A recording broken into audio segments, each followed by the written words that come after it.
बिस्मिल्लाहिर्रहमानिर्रहीम। अस्सलाम वालेकुम viewer, I am doctor Ehsan. आज का हमारा टॉपिक है ionization energy of third period element.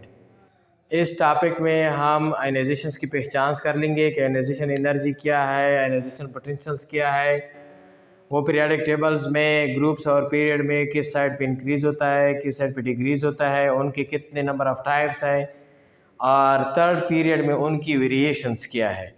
सो आइए चलते हैं आयनाइजेशन पोटेंशियल्स को डिफ़ाइन कर देते हैं।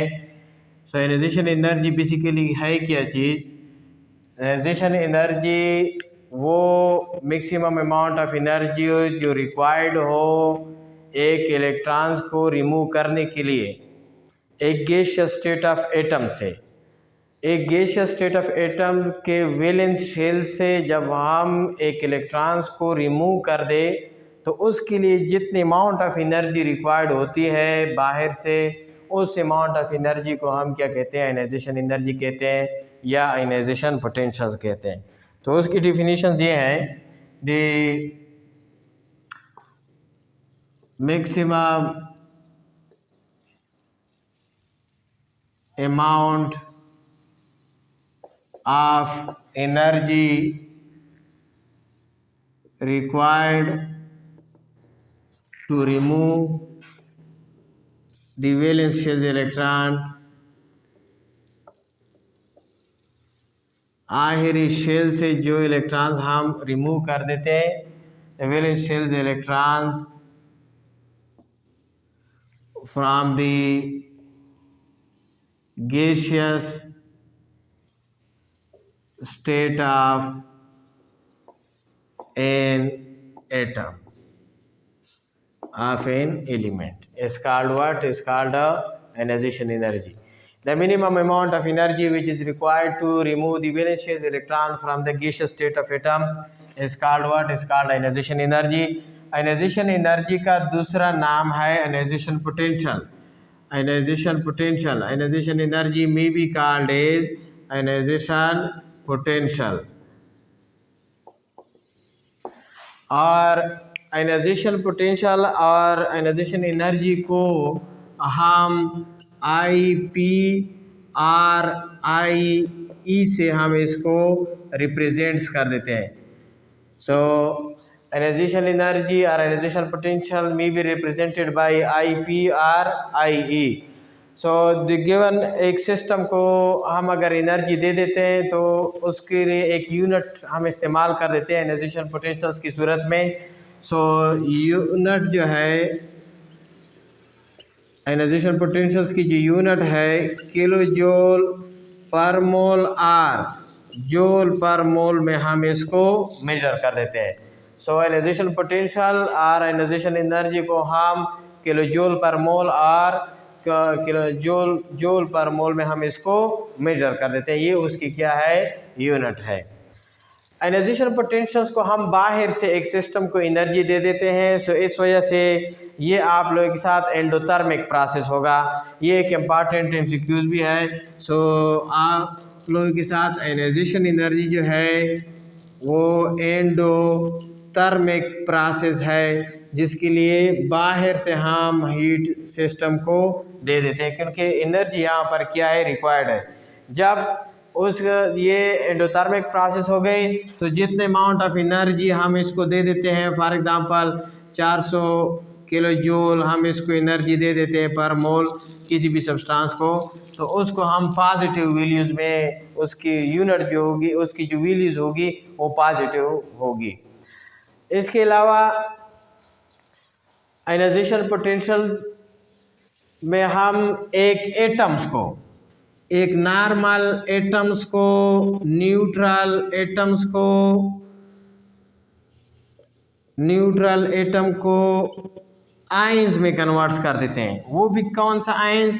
Cation. Cation means positive charge. Positive charge में हम इसको कन्वर्ट्स कर देते हैं। तो उसका दूसरा डिफिनीशन ये भी हो सकता है कि वो कम से कम एनर्जी जो अब हम एक गैसियस स्टेट ऑफ एटम्स को दे दें जिसमें वो केटाइन में क्या हो जाए? कन्वर्ट्स हो जाए, तो फिर इसको क्या कहते हैं? आयनाइजेशन पोटेंशियल्स कहते हैं। सो इसको इस तरह डिफाइन कर सकते हैं, the minimum amount of energy required to remove the electron from the gaseous state of atom to form a cation, जिसमें क्या बनता है केटायन। फॉर एग्जांपल अगर हम सोडियम को एनर्जी दे दें तो ये सोडियम आयन यानी पॉजिटिव चार्ज और 1 इलेक्ट्रॉन्स क्या कर देते हैं, रिमूव कर देते हैं। तो उसके लिए आयनाइजेशन पोटेंशियल जो है, जो हीट रिक्वायर्ड है वो ऑलमोस्ट 436 किलो जूल पर मोल। अगर हम इसको एनर्जी दे दें तो सोडियम को, तो फिर इससे 1 इलेक्ट्रॉन्स क्या हो जाता है, रिमूव हो सकता है। ठीक है, अब टाइप्स ऑफ आयनाइजेशन पोटेंशियल्स है। सो हमारे साथ आयनाइजेशन पोटेंशियल्स के दो वो नंबर ऑफ इलेक्ट्रॉन पे डिपेंड कर देते हैं कि हम जितने नंबर ऑफ इलेक्ट्रॉन किसी भी एटम से रिमूव कर दे तो उसके नतीजे में हर उसका टाइप बनता है। अगर एक एटम से हम 1 इलेक्ट्रॉन रिमूव कर दे तो हम कहते हैं कि ये फर्स्ट आयनाइजेशन पोटेंशियल है। अगर 2 इलेक्ट्रॉन्स को रिमूव कर दे तो सेकेंड, अगर 3 तो थर्ड आयनाइजेशन पोटेंशियल। तो उस लिहाज से हम इसको नाम दे देते हैं। सो यहाँ पर ये आयनाइजेशन पोटेंशियल जो है हम थर्ड पीरियड एलिमेंट्स पर अप्लाई कर देते हैं। आप लोगों के साथ थर्ड पीरियड एलिमेंट जो है वो सोडियम है, मैग्नीशियम है, एल्युमिनियम है और सिलिकॉन है, फास्फोरस, सल्फर, क्लोरीन और आर्गन, यही एलिमेंट है थर्ड पीरियड के। इसके अलावा मैं आप लोग को ये भी बताता चलूँ कि अगर हम आयनाइजेशन पोटेंशियल्स को पीरियोडिक टेबल्स में ग्रुप और पीरियड में उसको स्टडी कर लें तो ग्रुप में टॉप टू बॉटम जब भी आते हैं तो आयनाइजेशन पोटेंशियल जो है वो आप लोगों के साथ डिक्रीज होता है, क्योंकि वहाँ पर साइज ऑफ एटम बढ़ जाता है और न्यूक्लियर चार्ज जो होता है वो क्या हो जाता है, डिक्रीज हो जाता है, जिसकी वजह से वैलेंस शेल इलेक्ट्रॉन जो होता है वो फ्री होता है, वो कम एनर्जी पे क्या होता है, उससे रिमूव हो जाता है। इसके अलावा अगर हम पीरियड में बात कर लें तो जनरली लेफ़्ट टू राइट जाने से आयनाइजेशन पोटेंशियल जो है वो इंक्रीज़ होता है, क्योंकि साइज ऑफ एटम डिक्रीज़ होता है और न्यूक्लियर चार्ज इंक्रीज हो जाता है, जिसकी वजह से valence shell electron tight rebound होता है, जिसके नतीजे में आप लोग के साथ आयनाइजेशन पोटेंशियल क्या होता है, इंक्रीज होता है पीरियड में। सो यहाँ पर थर्ड पीरियड एलिमेंट हम स्टडी कर रहे हैं तो यहाँ पर कुछ वेरिएशंस आते हैं, वो भी डिस्कस कर लेते हैं। जनरली जो मैंने आप लोग को बता दिया कि थर्ड पीरियड एलिमेंट जब भी हम लेफ्ट टू राइट जाते हैं आयनाइजेशन पोटेंशियल जो है वो आप लोगों के साथ इंक्रीज होता है। तो देखिए सोडियम जिसका एटॉमिक नंबर 11 है, 12 13 एल्युमिनियम का, 14 सिलिकॉन का, 15 फास्फोरस का, 16 सल्फर, 17 क्लोरीन और आर्गन 18 इलेक्ट्रॉन रखता है, यानी उसके एटॉमिक नंबर्स हैं। तो यहाँ पर उनके अगर हम इलेक्ट्रॉनिक कन्फिग्रेशंस देख लें तो सोडियम का 3s1 और 3s2 मैग्नीशियम्स का, फिर एल्युमिनियम का 3p1, ये वैलेंस ऑर्बिटल वैलेंस शेल्स है उसके, और इसके अलावा 3p2 सिलिकॉन्स का, फास्फोरस का 3p3 और 3p4 ये सल्फर्स का हो गया electronic configuration, valence shell electronic configuration, और क्लोरीन का 3p5 और आर्गन जो है वो 3p6 जो स्टेबल है सबसे ज़्यादा, उसका वैलेंस शेल्स, उसका सब शेल्स वो सारे क्या है, कंप्लीट है। तो यहाँ पर अगर हम इस थर्ड पीरियड एलिमेंट्स की आयनाइजेशन पोटेंशियल्स की अगर बात कर ले तो लेफ़्ट टू राइट जाने से, यानी सोडियम से आर्गन की तरफ जब आते हैं तो आप लोगों के साथ ionization potentials, ionization energy increase होता है।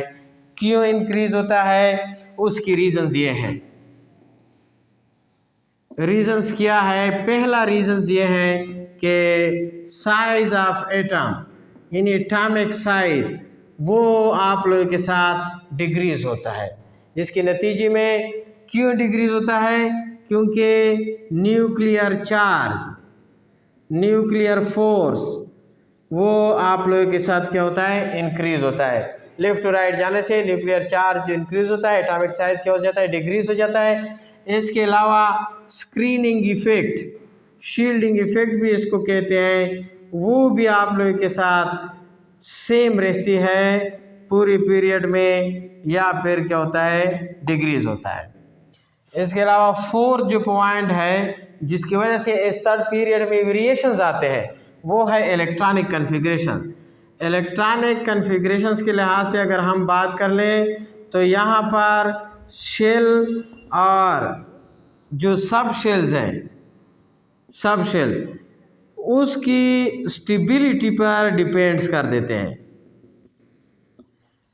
जो ऐसे सब शेल जो आप लोगों के साथ फुल फील्ड है, यानी फील्ड है कंप्लीटली, उसमें इलेक्ट्रॉन है, वो मोस्ट स्टेबल होंगे।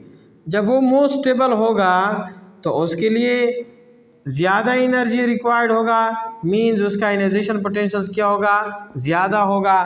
और फिर उसके बाद जो हाफ फील्ड है, जो कंप्लीटली हाफ फील्ड है जिसमें हाफ नंबर ऑफ इलेक्ट्रॉन्स है, वो सेकेंड नंबर पर आप लोगों के साथ मोस्ट स्टेबल है। सो ये भी आप लोगों के साथ सेकेंड नंबर पे क्या है, स्टेबल है। इसके लिए भी ज़्यादा एनर्जी की ज़रूरत होगी, मींस आयनाइजेशन पोटेंशियल क्या होगी, उसकी भी हाई होगी।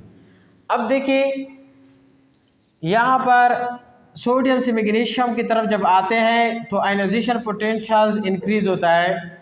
यहाँ पर सोडियम की सबसे कम आयनाइजेशन पोटेंशियल है, मैग्नीशियम का उससे ज़्यादा है। क्यों ज़्यादा है? क्योंकि अगर आप लोग देखिए यहाँ पर इस सब शेल्स है उसमें 2 इलेक्ट्रॉन्स है जो फुल फील्ड है। इसके बाद एल्यूमिनियम का डिक्रीज होता है। क्यों डिक्रीज होता है? क्योंकि पी सब शेल में 1 इलेक्ट्रॉन है जिसमें ज़्यादा से ज़्यादा 6 इलेक्ट्रॉन है। हाफ फील्ड बनाने के लिए उसके लिए 2 इलेक्ट्रॉन की ज़रूरत है, क्योंकि हाफ फील्ड में पी में 3 इलेक्ट्रॉन आ जाए तब भी उसकी एनर्जी क्या होती है, ज़्यादा हो जाती है। अब एल्यूमिनियम्स की आयनाइजेशन पोटेंशियल वो डिक्रीज होती है एज कम्पेयर टू मैग्नीशियम, क्योंकि यहाँ पर पी जो है उसमें 1 इलेक्ट्रॉन है जो अनस्टेबल है। फिर सिलिकॉन उसका भी उससे कम हो जाता है आयनाइजेशन पोटेंशियल। और फास्फोरस का आयनाइजेशन पोटेंशियल जो है सिलिकॉन के मुकाबले में ज़्यादा हो जाता है। क्यों? क्योंकि अगर आप लोग देख लें ये 3p3 मैंने लिखा है, ये उसका इलेक्ट्रॉनिक कन्फिग्रेशन है। एटॉमिक साइज तो डिक्रीज होता है, न्यूक्लियर चार्ज भी इंक्रीज होता है, स्क्रीनिंग इफेक्ट भी डिक्रीज होता है, लेकिन इलेक्ट्रॉनिक कन्फिग्रेशंस में उनका जो सब शेल्स है वो क्या है, वो हाफ फील्ड है। और half field second most stable orbitals होता है, सॉरी सब शेल्स होता है, जिसके नतीजे में ज़्यादा से ज़्यादा एनर्जी रिक्वायर्ड होती है उनके इलेक्ट्रॉन को रिमूव करने के लिए। फिर सल्फर्स की क्या होता है, इंक्रीज होता है बनस्पत किस चीज़ के, फास्फोरस के। उसके बाद क्लोरीन का फिर इंक्रीज होता है। क्यों?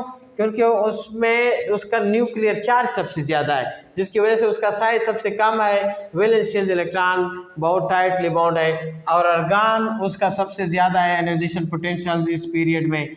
क्यों? क्योंकि उसका सबस्टेंस क्या है, वो फुल फील्ड है, जिसके नतीजे में सबसे ज़्यादा एनर्जी दरकार होती है। सो ये थर्ड पीरियड से जनरली हम कह सकते हैं कि लेफ्ट टू राइट जाने से पीरियड में उसका आयनाइजेशन पोटेंशियल इंक्रीज होता है। क्यों इंक्रीज होता है, ये उनके रीजंस है। और फिर जो वेरिएशंस थर्ड पीरियड में आते हैं, दरमियान में से बाज़ एलिमेंट की डिक्रीज होती है या इंक्रीज होती है, तो ये वेरिएशंस कहलाते हैं। तो ये क्यों होता है? ये बुनियादी तौर पर इलेक्ट्रॉनिक कन्फिग्रेशन, और इलेक्ट्रॉनिक कन्फिग्रेशन में क्या, स्टेबिलिटी ऑफ सब शेल्स, उसकी वजह से होता है, जिसमें half field full filled orbital का जिक्र कर देते हैं। तो यहाँ से उससे स्क्रीनशॉट ले ले, पिक्चर ले ले, और अगर यहाँ तक कुछ क्वेश्चंस हो तो आप लोग कमेंट्स में ज़रूर राय दीजिए। और इंशाल्लाह फिर नेक्स्ट टॉपिक में हम दोबारा हाज़िर होंगे। तब तक के लिए इजाज़त दीजिए। अल्लाह हाफ़िज़।